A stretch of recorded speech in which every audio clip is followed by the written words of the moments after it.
know the name Steve Jobs. Everyone does. The black turtleneck. The one more thing. The legend. But here's what nobody tells you.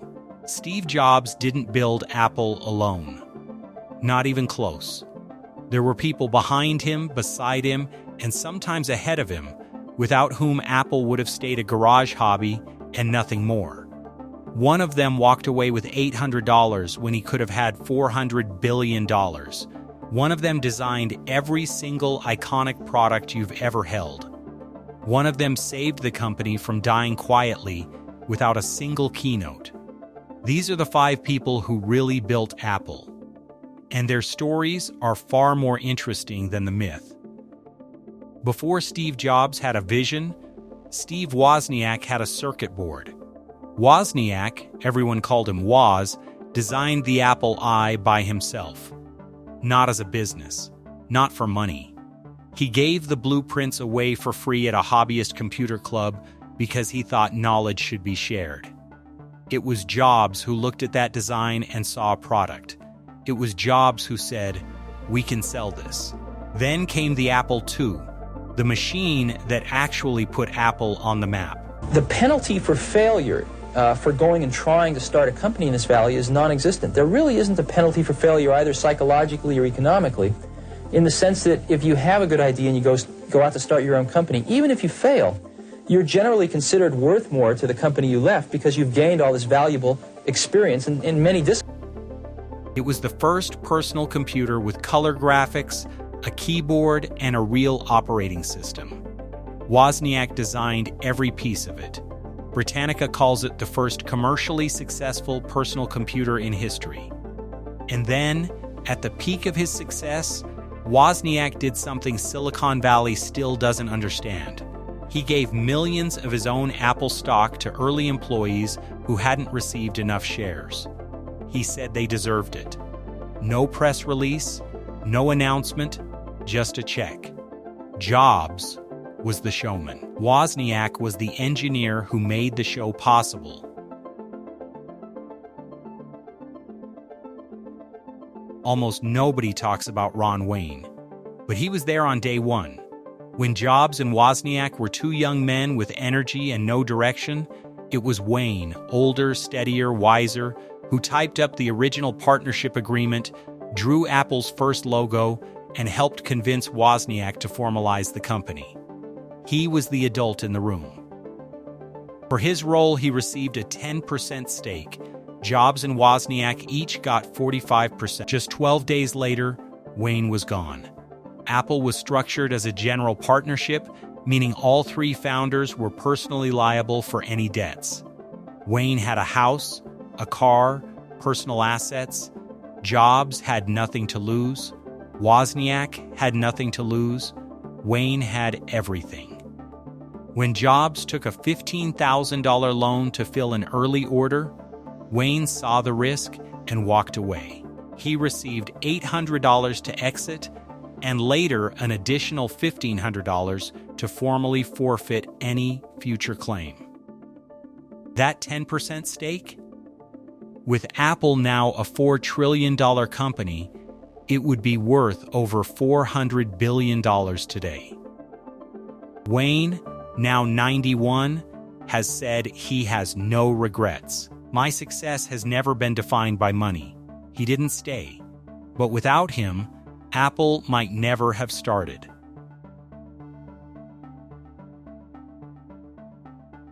In 1997, Apple was weeks away from bankruptcy. Steve Jobs had returned.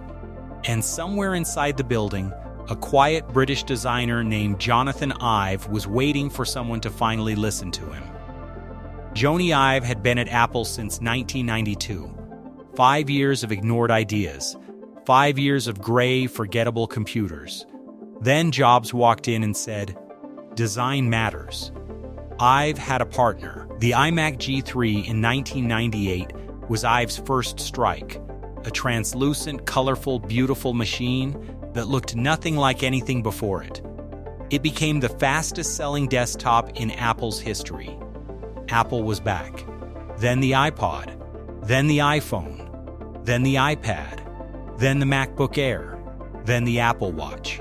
Every product you associate with Apple's identity was shaped by Ive's hands. He wasn't just designing objects, he was designing how people felt when they touched them. When Jobs died in 2011, many people believed Ive was the one person who could carry Apple's creative legacy forward. He stayed until 2019, 27 years before leaving to start his own firm. Jobs gave Apple its ambition. Jonathan Ive gave it its beauty. There's a man most people have never heard of who built the software running inside every iPhone ever made. His name is Scott Forstall. Forstall came to Apple through the NEC XT acquisition in 1996, the same deal that brought Jobs back. Jobs put him to work immediately building the visual interface for Mac OS X. Then in 2005, Jobs set up an internal competition. Who would build the software for Apple's future smartphone? Forstall's team won. iOS, the operating system that changed mobile computing forever, was Forstall's creation. He led the software team that made the iPhone feel like magic. When Jobs announced the iPad on stage, he sent Forstall an email mid-presentation that read, "Wow. We really are announcing the iPad." He was brilliant. He was also difficult, famously abrasive, politically sharp, and protective of his territory. In 2012, after the disastrous Apple Maps launch, Tim Cook asked Forstall to sign a public apology. Forstall refused. Cook fired him. He hasn't worked in tech since. But the iPhone in your pocket still runs on the foundation he built. When Tim Cook joined Apple in 1998, the company was near bankruptcy. When he left as CEO in 2026, it was worth $4 trillion. Cook was never the visionary. Jobs called him not a product person. Cook didn't disagree. What Cook was and Jobs desperately needed was an operations genius. He looked at Apple's supply chain and called inventory fundamentally evil. He compared it to milk. Products should move fast or they spoil. He reduced Apple's inventory turnover from months to days. He cut suppliers. He built a partnership with Foxconn that let Apple manufacture at a scale no one else could match. He made it possible for the iPhone, when it launched in 2007, to actually reach millions of people around the world. When Jobs died and Cook became CEO, the world held its breath. The critics said Apple would lose its creative edge. They were wrong. Under Cook, Apple grew from $347 billion to $4 trillion. He launched the Apple Watch, AirPods, Apple Silicon chips, and a services empire worth over $100 billion a year. Jobs built the brand. Cook built the empire. Apple is one of the greatest business stories ever told, but it was never a one-man show. Wozniak built the first machine. Wayne set the table and walked away. Ive gave Apple its identity. Forstall gave it the iPhone's soul. Cook gave it scale the world had never seen.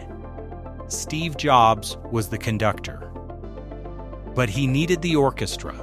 If this changed how you see Apple, share it with someone who still thinks it was all one man. Drop your thoughts in the comments below. Who do you think deserves more credit? Wozniak, Ive, or Cook? Subscribe for more stories like this, and I'll see you in the next one.